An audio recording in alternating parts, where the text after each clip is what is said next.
Hey friends! Welcome back to another video. And for today's video, I would be talking about 4th year review centers and board exams.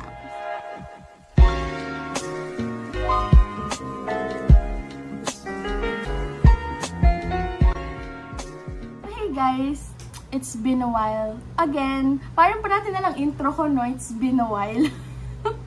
Kasi I've been really busy during nung past months ko of being a nursing student, like with duty, review centers, tapos parang sobrang tinamad ako mag-edit. Kaya ngayon pa lang ako gumawa ng video. And this video is targeted sa lower batch kasi this was requested by a friend of mine from 3rd year, upcoming 4th year na siya, si Sheena. And she's been following me. Bago pa ata ako mag-NR, parang nakita niya ako somewhere, tas yun. Tapos parang she compiled questions for me to answer. And I think yung friends niya nag-ambag din dito sa tanong. So, this medyo Q&A open forum sesh would be divided into 3 parts. So, first is 4th year, and then review centers, or like choosing a review center. Then, my PNLE experience, like short, kwento about what happened ng PNLE ko, and maybe some tips and tricks that I can share to you guys. So let's start with 4th year. So first question, ano po yung mga good and bad experiences nyo per subject sa 4th year? So guys, may iPad ako dito. So dito kasi siya, hindi kita, pero yeah, ayan, kita na siya. Ito yung kodigo ko. Okay. So ano po yung mga good and bad experiences nyo per subject sa 4th year? Grabe ang 118 at 119. Yun lang talaga. I know a lot of you are like nervous sa board exam since kayo ang sunod na magtitake. Siguro mga nag-watch nito, mga juniors ko rin. Ang masasabi ko lang, mag-focus muna kayo sa subjects nyo at the moment as compared to like being nervous about what's coming ahead. Gets nyo ba? Kasi nung batch namin, sobrang nahirapan talaga kami sa 118 and 119. I think other batches din naman din. Kasi itong dalawang subjects na to pamatay. Like lectures talaga siya. Tapos, hindi yung ubra dito yung magtatanong kayo sa ibang section or like maghahanap ng sources from the internet, like Quizlet and stuff. Hindi siya gagana dito, guys. Every week is a surprise. Yun ang masasabi ko. Kasi magugulat kayo, this week may case study kayong biglaan. Tapos biglang may biglaang resident si sir or ma'am. Ganon. Tapos, I remember parang pagod na pagod ako nun from night duty. Pero wala akong choice. I had to study. Parang mga nakauwi ako ng 11-ish. Pero talagang takot akong bumagsak sa 118. Yes. Ganon siya kahirap for us. Ganon. Ewan ko sa inyo, alam ko may bagong pasabog si sir. Kung si sir pa rin magiging prof nyo. Pero, ayun, you really need to study, guys. Hindi yung ubra dito ang petics lang sa 4th year. Lalo na sa lecture. Siguro isipin nyo, hay, may mahahatak naman to ng RLE. Well, guys, no. Hindi to mahahatak ng RLE. 60% ang lecture nyo, 40% ang RLE. From what I remember. Ito nung RL ko, I can't. Ganon. Yun ang masasabi kong boosh. Pero, the good thing about it, is matututo kayo. Yun talaga, like matututo kayo kasi since every week para nag-aaral kayo. Tagal ng memory retention sa utak nyo. And very helpful siya sa boards kasi may mga questions doon, especially sa emergency, pati nursing management kasi puro Palmer doon. Like magagamit nyo talaga yung lessons na pinag-aral nyo. Kaya better na mag-aral talaga kayo during your 118 and 119 subjects. Next, tips po ate to survive yung mga subjects sa 4th year. So ito, may nakalagay na dito. First is time management. Walang katapos ang time management, guys. 4th year, ayan, sabay-sabay kayo ng duty, ng lecture. Magkakaroon pa kayo ng NCAP siguro by July-ish. Anong time kasi namin July-ish? Kasi maaga kami nag-start. So, parang may mga NCAP na kami minsan nung Saturdays. Pero hindi naman siya consistent nun. Pero ang hirap pagsabay-sabayin. So, yun talaga. Dapat magkaroon ka ng routine or like cycle. Kailan ka mag-aaral, kailan ka mag-review and stuff. Kasi, if you don't have a schedule or like hindi organize yung time mo, may hirapan ka talaga. Like, ma-overwhelm ka. I remember ako, mahilig talaga ako like mag-organize ng mga to-do task, ganun. Nakaka-stress kasi even if I have like little notes dun sa my laptop ko, may sticky notes ako doon, may Notion pa ako, and then may reminders pa ako sa phone. Sometimes, nagsasabay-sabay lang lahat, tapos mahirapan ka na lang talagang mag-focus on one kasi feeling mo ang rami. Pero that's completely normal. You just really need to like stop, take a breath, and like, okay, one at a time, ganun. Kasi, wala time management case na walang katapusan. Yun lang talaga yung solusyon dun. Next, yung budget. Kailangan magtipid din kayo during your 4th year. Kasi, 3 araw kayong sunod-sunod na duty for 119, example. Tapos, need nyo mag-save or siguro mag-a-ask yung iba sa inyo sa parents nyo. Kasi ang gastos talaga, syempre magpapakain pa after the duty. Or minsan, kapag, let's say sa community, which is sa Jeria, ganun, kailangan yung mag-prepare talaga for socialization parts and stuff like that. Next is, pinaka-importante, rest or unwind. Hindi naman pwedeng puro aral lang. Guys, mababaliw kayo. Hindi pwede yun. Kahit naman kami ng mga friends ko, we still take time na parang kumain sa labas minsan together. Actually, madalas, lalo na nung review, parang parati kaming tambay ng Mings nun. Yeah. Pati ng shake, yung dragon fruit shake sa may season malapit. So, yun, every time na may extra day ka, alat mo siya sa rest or time to unwind. Like, you can go mag-mall if that's what makes you relax or something. Pero ako kasi, mahilig talaga ako sa tulog. And recently, nalaman ko may sakit ako and stuff. So, sobrang easy ko mapagod and parati ako inaantok. Like, kaya ko matulog kahit kakagising ko lang. Ganong level siya. Kaya sobrang nag-struggle ako nung patapos ng 4th year. Actually, hindi patapos kahit nung start ng 4th year Patapos ng 3rd year. Yeah, patapos ng 3rd year until boards review.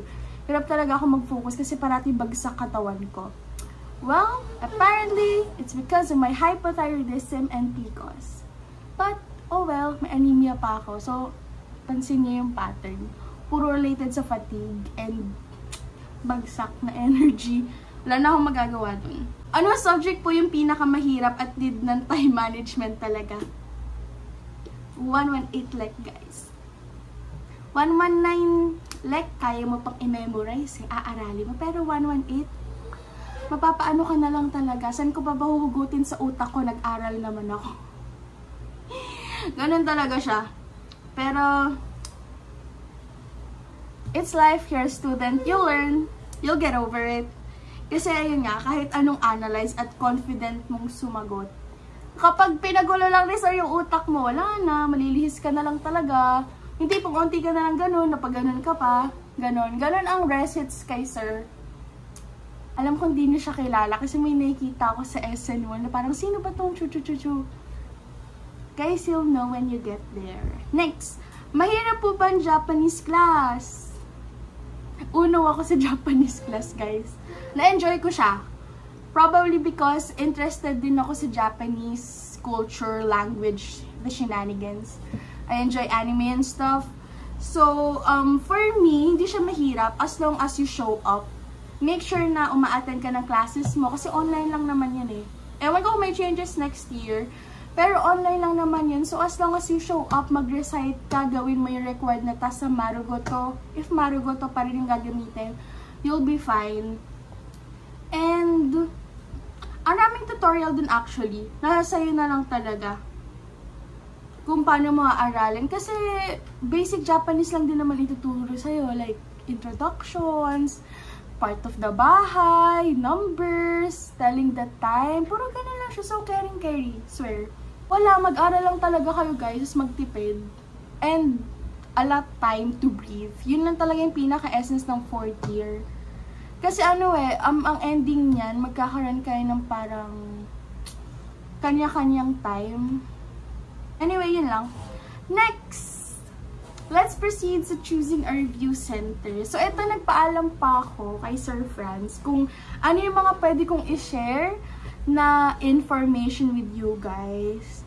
So, I enrolled to Rank 1 Review Center. So, siguro may iba sa inyo nakakaalam na kung saan yun. Malapit lang yun dyan na sa may season. Ayun, majority ng batch namin sa Rank 1 enroll. Although, may mga other people din naman na nag-enroll sa other centers, tapos pinagsasabay nila. Kayo bahala guys, kung may pera, why not? Pero, ang downside kasi doon, maguguluhan kayo. Kasi may ibang answers from here na hindi same sa answers from here. So, pag lumabas sa board exam, anong pipiliin ko sagot? Ganon. So, ikaw pa rin talaga makakapag-decide kung saang sagot ka mananalig. Ganon. So, factors to consider, syempre, budget. May review center na ganito lang yung price, mga itong review center na medyo kilala na medyo mataas yung price, ganon. So, that's one thing to consider. Tapos, syempre, yung lecturers, yung mga testimonies ng iba, is it good? Is it effective? Ano yung way of teaching nila? Ganon. Like, does it fit you? Gusto mo ba yung kumakanta ka? Gusto mo ba yung may mnemonics? Or gusto mo ba yung exam ka lang ng exam? Na parang itutrain ka talaga? Ayun, it's up to you and your preferences kung ano mag-work sa'yo. Kasi alam niyo, at the end of the day, nasa student pa rin yan. Like, kung gaano ka kasipag mag-aral or kung gaano ka kabilis mag-adapt ng knowledge, nasa pa rin yan. Next question, what's your take about Rank 1 po, Ate Kizzy? Marami po kasi nagsasabi na maganda ang Rank 1, pero marami rin pong may gusto ng Red Review Center. Sabihin ko ba? Hindi, sabi sensor ko daw eh. Pero yun, siguro alam niyo na kung ano yung Red Review Center na yun. Actually, ang sa akin kasi, ang take ko sa Rank 1, okay siya. Hey, yung dalawang top notcher namin, si Nina pati si JR, Rank 1 babies yan. Hindi naman sila galing sa Red Review Center. Pero it doesn't mean pangit sa Red Review Center ha. Sadyang mga Rank 1 babies kami guys. And I can say na ang pinaka-pro talaga ng Rank 1, naka-tailored fit siya sa schedule nyong 4th year. Diba, NCAP nyo, Saturdays siguro, or Sundays. Yung review center nyo, mag-start na yan minsan Thursday, tuwing gabi. Ganon kasi ginawa sa amin. So, naka-fit talaga siya sa schedule nyo. And may times din na, kunyari, kung hindi ko kasi alam yung school year nyo, kung pina-early ba or something.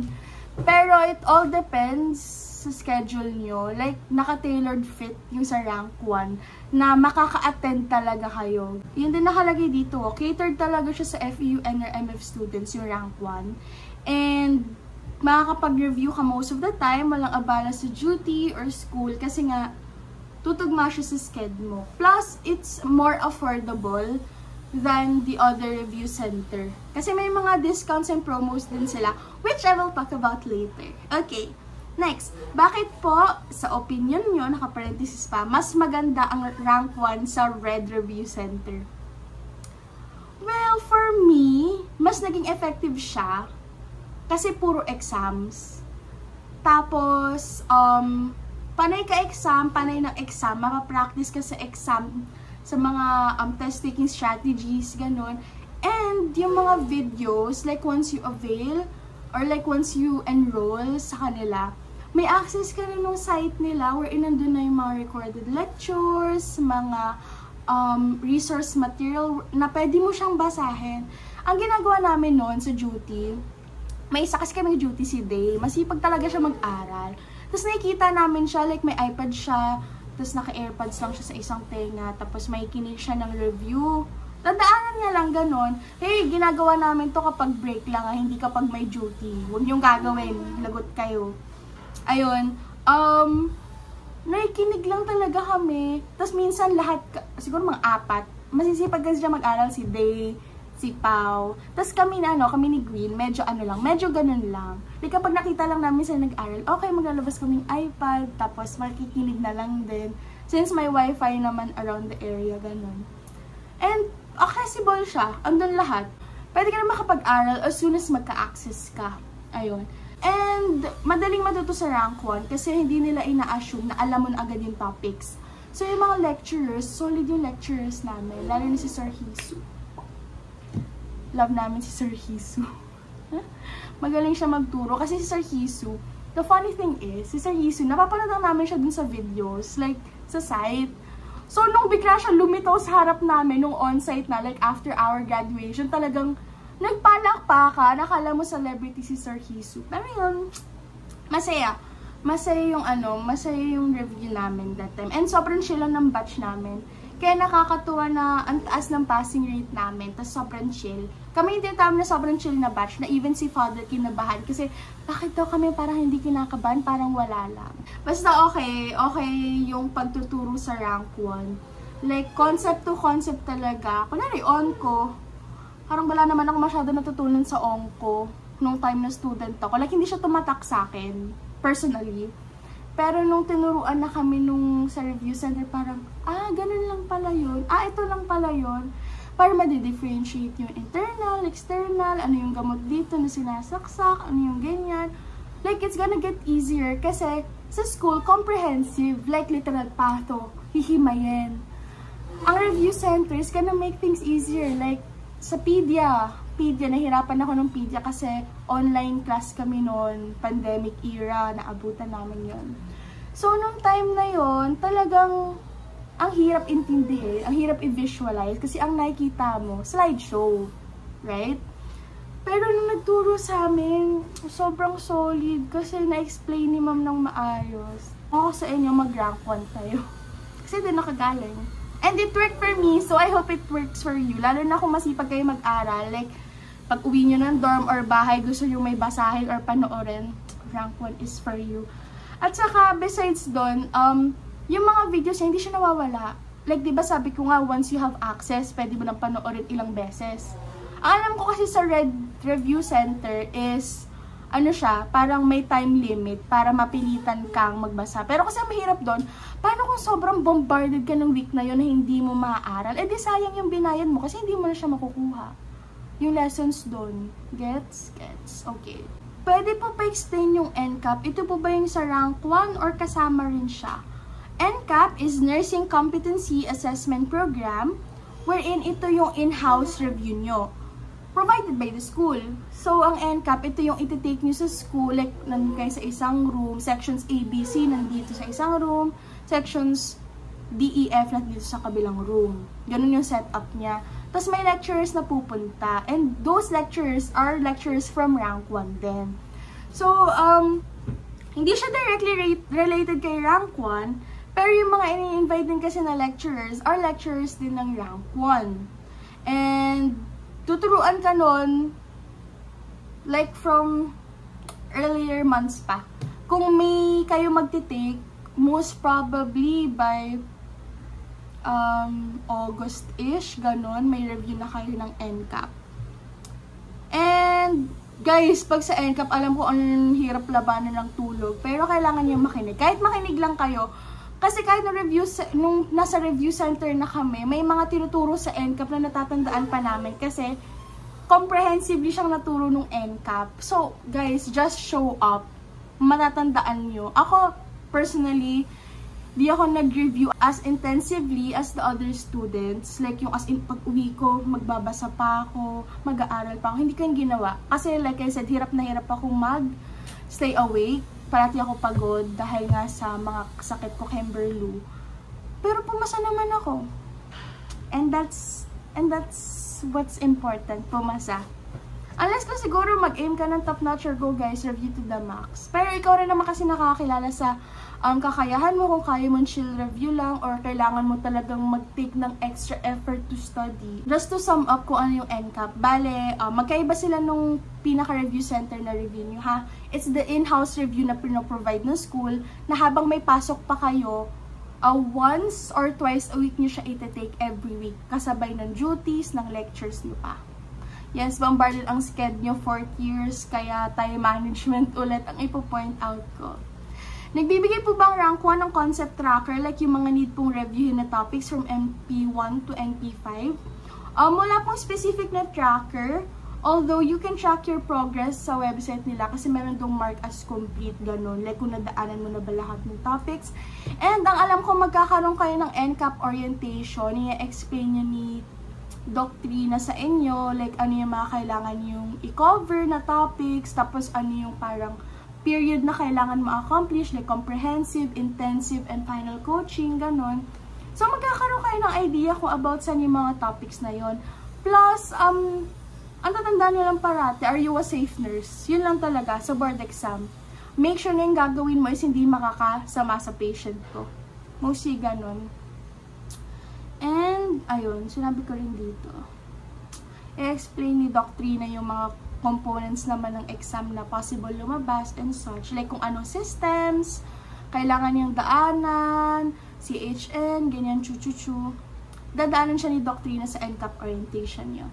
Next, ano pong type na resources ang binibigay na rank 1 at binibigay po ba nila agad ito once na nagbigay ng payment? Yes, once nag-pay na kayo, down payment or full payment, magkakaroon na kayo ng access sa sites and lahat yon resources for you to consume however you want. May mga PDFs doon, may mga videos doon, tapos sa mismong review proper nyo sa intensive phase, which is post-grad na review nyo, I think. Ang kapal, siguro ganito nakakapal, yung mga exam papers namin na tinitake, tapos parang everyday ilang questions nung sasagutan. Ganun yung, yes. Tapos meron din pala silang physical copy ng book na rank 1 manual. Alam ko 500 pesos siya. You can go to rank 1, hanapin nyo si Sir Franz, tapos siya na lang magsasabi sa inyo kung available pa ba or magpi-pre-order. Alam ko meron pa silang stocks, pero yun, 500 yung manual nila. Ang maganda pala guys sa mga exams, may mga ratio siya. So, ang importante dun yung ratio. So, kailangan makinig kayo sa ratio. Yeah. Kailan po nag-start na review sa rank 1? If long review, agad-agad, yun yung sinasabi ko sa inyo, i-discuss kong promo. Kapag long review, andun lahat ng previous video lectures, mga manuals, test questions, handouts, anytime, anywhere, as long as may wifi ka, you can access that. If intensive review naman, during our time, after the clinical graduation siya. So, ito yung intensive phase. Yan. Ito na, about sa mga bayarin. Ngayon po ba na full cash payment sa rank 1 or pwede rin pong half? So guys, ito yung sinabi sa akin ni Sir Franz. So, ang original rate talaga is 18,000. If within May ka nagbayad, less than 2K. While if within June, less than 1K. Tapos, may installment option na 17K na lang ang babayaran mo. Pero, 4,000 ang down payment. Tapos, yung sa long review nila, ito yung promo ngayon. So, until June 10, 16K na lang ang babayaran mo. Tapos, next question, may F2F po ba sa rank 1 or halos online po? Itong maganda sa rank 1, guys, hybrid setup. Anong hybrid setup? Pwede online, pwede F2F. Sabay sila. Like, habang may nag-on-site na class, naka-live stream yun. Tapos, may option kayo mag-online. So, ginawa nilang ganito para if ever yung students may plans na kailangan nilang umalis, may option sila na mag-switch sa online. Actually, yung ginagawa ko noon, kasi nga antukin akong bata, kapag dating ng 12 o'clock minsan kasi talagang super baba ng energy ko, like lalapitan ako ng antok. Papasok ako mga 6-ish, 6:30, ganun. Kasi minsan nagbubukas ako ng ng room, 7:15. Hindi ko maalala, 7:15 ata. Oo, 7:15. Tapos, aantukin ako. Tapos, magbe-break kami, first break, 10:30. Minsan, ginagawa ko, bumabalik ako sa dorm. Tapos, dun ako nagka-class. Pero once, parang feel ko refresh na ako, babalik na lang ako sa room, ganon. So, may mga ganong options. Ang dali mag-switch. Nasa sa inyo kung anong gusto niyo. Same professors lang po ba ang lecturer sa rank 1 kada topics or iba-iba rin po sila? No, not solely, not completely. May mga professors nung NCAP na wala naman na nung rank 1 intensive phase, ganun. Pero depende pa rin. Like, may mga lecturers din na kunyari tatanong nila students, anong hindi nyo pa alam? So, at that time, pwede kayo magsabi ng mga hindi nyo gets. Kunyari, may lecture kami sa OB, si Sir Jordan. OB siya, pero he can cater MS or pedia topics kapag may nag-ask sa kanya. Ayun. Sobrang well-rounded naman ng mga lectures natin. Board exams naman. So, let's talk about first yung preparation. So, paano po naging process sa pagpasa ng requirements sa PRC? First is to complete your documents. So, need mo nung PSA birth certificate. Alam ko original to. Kailangan mo lang ng certificate of undertaking, and sa school din magbibigay nun, na parang nagsasabi na okay na complete mo yung courses mong ganito, kompleto yung time mo ng RLE. Tapos syempre, you need to complete your cases 3. 6 na 3. Minor, major, assist, ano ba yun? Hindi ka na, nakalimutan ko na. Basta yung tatlo na yun, kailangan nyo pa rin talaga makompleto yun. Tapos kailangan nyo rin ng 4 pieces of passport picture with name tag below, tapos white background. And then valid ID. Tapos if married, marriage certificate, ganun. So, ang ginawa namin doon, pupunta kayo sa website ng PRC, sa LERIS, gagawa kayo ng account. So, alam ko online.prc.gov.ph ata. Basta siya lang sa Google, LERIS PRC. Tapos doon gagawa kayo ng account, mag-a-apply kayo ng schedule, and then babayaran nyo through online payment yung 900 pesos. Now, yung 900 pesos, alam ko may may online fee. Like, kapag nag-online payment ka, parang magiging 950 ata. 50 pesos yung dagdag. Tapos, piliin nyo yung branch ng PRC na pinakamalapit sa inyo para di kayo mahirapan pumunta. Tapos, agahan nyo. Kasi kahit yung schedule nyo is, kunwari, panghapon pa, kinikater nila kahit maaga ka pumunta. So, mas maganda pumunta na mas maaga kasi mas onti yung pumupunta. And mas mabilis yung process. Para nung pumunta kami noon, ang schedule ko pa talaga is 11 to 12. Pero 10 to 11, sumabay na ako sa friend ko. Ayun, tapos kami agad. And ang bilis na nangyari. Basta kompleto yung requirements mo, magbabayad ka lang din ng documentary stamp. Tapos, alis ka rin. Makukuha mo na yung application form mo or yung NOAA. Kailangan nyo yun for the board exam kasi doon pipirma yung mga proctors nyo as proof na nag-take talaga kayo ng boards. Pwede pong makahingi ng detailed breakdown ng nagastos nyo for preparation for board exam. PSA original birth certificate, 205. Passport picture, umabot ako dito ng 390 kasi sa Great Image ako nagpagawa. Pero alam ko may affordable options like picture-picture, Photoline, Tronix, Fujifilm na pwede kayong dun magpa-picture kasi mas mura dun. So, diyan I decided na mag-Great Image para maganda talaga yung quality. Since yung picture mo kasi doon, na ipapasa, yun na magiging picture mo dun sa mismong lisensya mo. So, gusto ko Slayer, kaya sa Great Image ako nagpa-picture doon. Examination fee, yung 950 nga. Tapos, 100 pesos documentary stamp. Tapos, mga materials ko no na binili, like yung plastic envelope with handle na transparent, mga pencils, markers, ganon. Siguro 300 yun lahat-lahat. Mga supplies lang. And papers. Ganon. So, ang pinakababayaran mo lang naman sa board exam, yung exam fee. Pati yung mga requirements na wala ka. If mayroon na kayo mga original birth certificate, di nyo naman need mag-request. So, bawas gastusin sa inyo. Next, ano pa yung mga need dalhin on the day of the exam po atin? Alin po yung mga bawal dalhin sa loob mismo? Ang need dalhin, doon sa plastic envelope with handle na transparent, kailangan transparent, yung NOAA nyo, yung bibigay sa'yo ng PRC after nyo mag-registration, mag-application.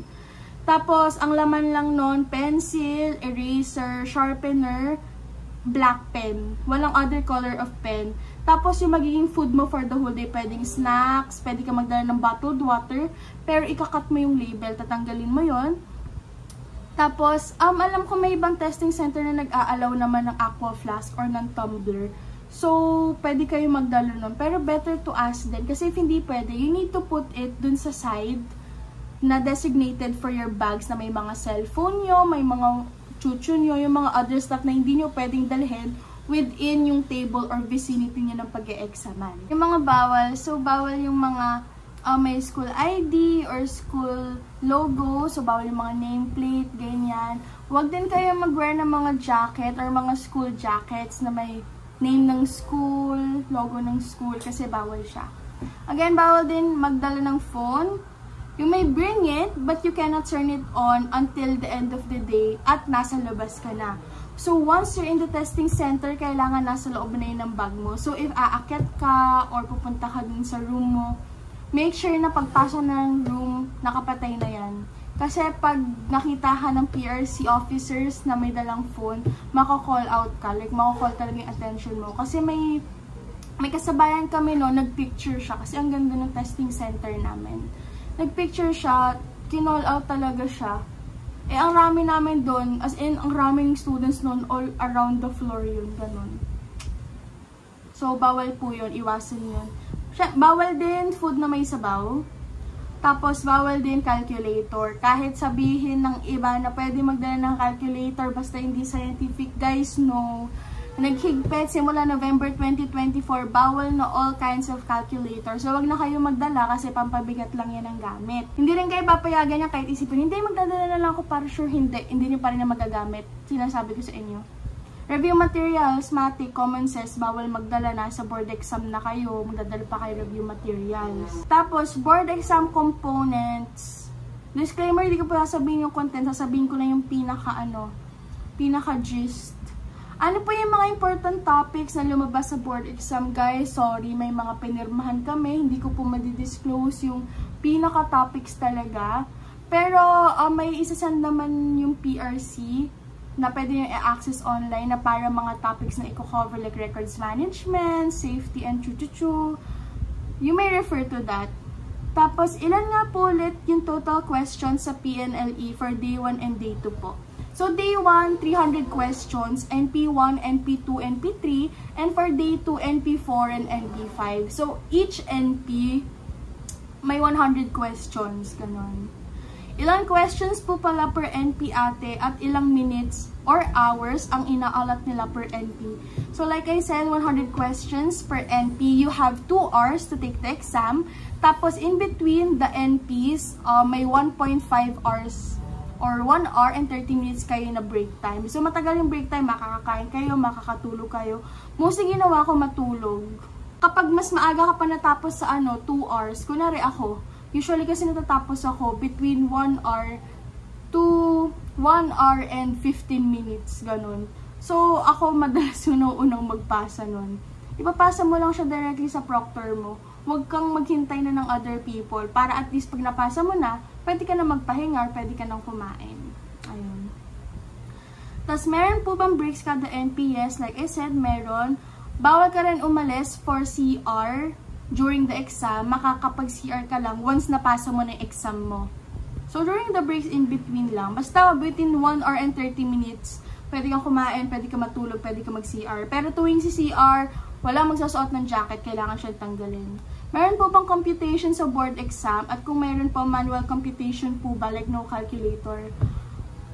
Hindi ko ulit pwede sabihin kung meron or wala. Pero, if ever meron, kayang-kaya i-mental math. And if ever meron, feeling ko naman iilan lang.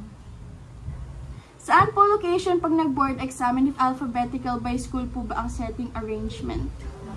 Guys, hindi by school ang arrangement ha, by alphabetical. So, lahat ng magte-test doon, naka-alphabetical yun. Tapos, ang alam ko mostly yung A and B, doon sila sa test-taking center na pinuntahan ko.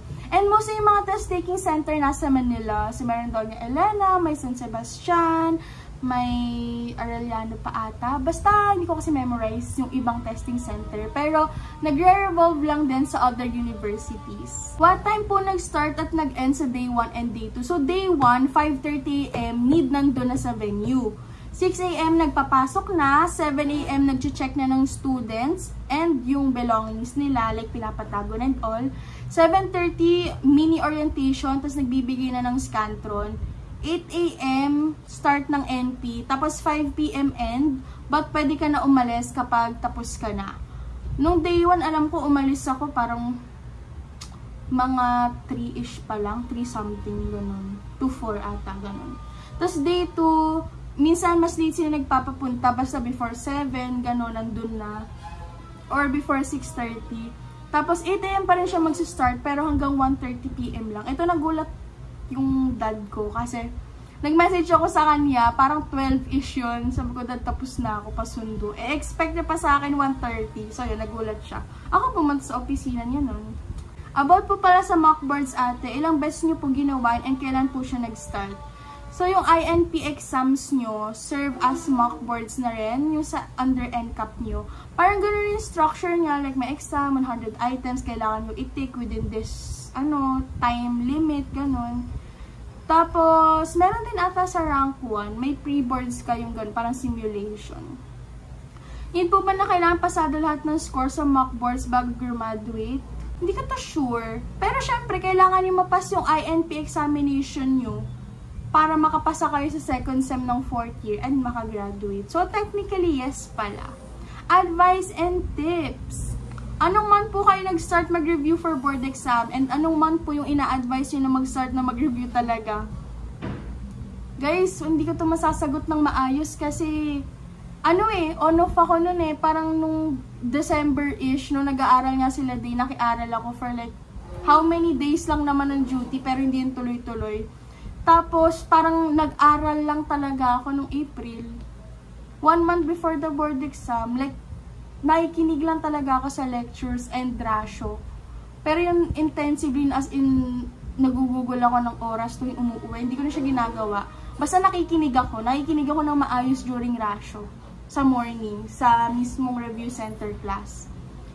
If I were you, ikaw lang makakasagot niyan kung anong month dapat ka talaga mag-start magseryosong review. Kasi ikaw nakakaalam ng skills mo and learning style mo. Tapos, naalala niyo po ba kung anong topic inunan yung reviewin? Tapos, ano po yung pinakamahirap na topic? Pinaka-review, foundation, funda. Kasi nandun talaga lahat Anong test yung ganito? Ano yung chine-check ng ganito? Sino yung sa B12? Ganon. Funda. Walang mali kapag nag-start ka with Funda, guys. Ano pong mga recommended websites nyo for review? Nanalig ako sa rank 1 manual. Doon lang ako umiikot. Tapos, hindi ako masyadong nag-net nun. Basta kung ano yung tinuturo sa review center. Tapos, init. Kung ano yung tinuturo sa review center. And then, yung mga binibigay nilang ganyan, exams, yun ang inaaral ko, binabalik-balikan ko lang. Hindi talaga ako pumupunta sa mga websites. Ano pa yung mga best sources na katulong sa'yo, ate? Like yung mga Quizlet flashcards. Wala, yun pa rin. Kung ano lang yung binigay ng rank 1 sa amin, yun lang din inaaral ko. Pati yung NCAP topics, yung mga NCAP na tinuturo na notes ko, yun lang binabalikan ko. Nasabog na ng hair ko. Yun lang talaga, guys. Hindi na ako humanap ng iba pa. Paano nyo po napagkasya yung oras sa pagre-review sa board exam and sa mga clinical duties? Kinakabahan pa rin po ako kasi parang ang daming nangyayari na sabay-sabay. Paano ba? Wala, kailangan mo lang talaga pagkasyahin. Kasi wala namang other way, magsasabay-sabay talaga siya. Like I said, just take it one at a time. Kapag na-overwhelm ka, something na madalas mangyari sa akin, I pause, check ko yung pinakamabilis matapos, yun yung una kong gagawin. Tapos, saka ko dadaanan lahat na nasa to-do ko. Kailan po kayo nag-stop mag-review? Kasi sabi po sa amin, dapat 2 days before exam, 2 days before, or week before, magpahinga na at settle na ang mind para di kabahan sa mismong exam. 2 days before the exam, so yung Saturday and Sunday, hindi na kami nag-aral. Kasi may sumpa daw yun, na kapag nag-aral ka daw 2 days before the exam, di ka daw papasa, chuchuchu. Panakot lang yun, pero ang goal kasi talaga ng 2 days before the exam, relax yung utak mo. Hindi ka parang magka-cram. Hindi siya naka-fight or flight response. Para pagdating ng Monday, well-rested yung utak mo, hindi ka masyado nag-iisip. Kasi kapag nakita mo naman questions, automatic na lang siya babalik sa'yo kapag alam mo. Ano po yung ginawa nyo a day before mag-board exam? Like, bumisita po ba kayo sa mga church? Ano po yung napuntahan nyo if ever? Puntahan din po namin. Ginawa ko a day before the boards? Matulog. Swear, natulog lang ako the whole day nung Sunday. Tapos pinayagan ako ni Daddy mag-aircon nun. So, naka-aircon lang ako. Tapos nag-tiktok lang ako. Nag-scroll lang ako. Alam ko, nagbabasa rin ako ng Percy Jackson nun. Hindi ako gumawa ng anything related sa nursing nun. Like, as in, nag-relax ako. Natulog ako. Tapos, bumisita po ba kayo sa mga church? Yes, I did. Nag-Santa Clara ako. Yung sa may Katipunan. Tapos, St. Jude. Medyo hectic lang mag-commute doon. So, if may option kayo mag-grab or marami kayo or may kotse kayo, mag-kotse kayo papuntang St. Jude kasi mahirap commute doon. And ang mahal ng tricycle. Okay, yun na ang last question natin. So, I hope this vlog becomes insightful. Like, may nagat kayong stuff from me and I hope makatulong sa inyo. Good luck, guys. I know papasa kayo. 1 take lang. You can do this. Bye!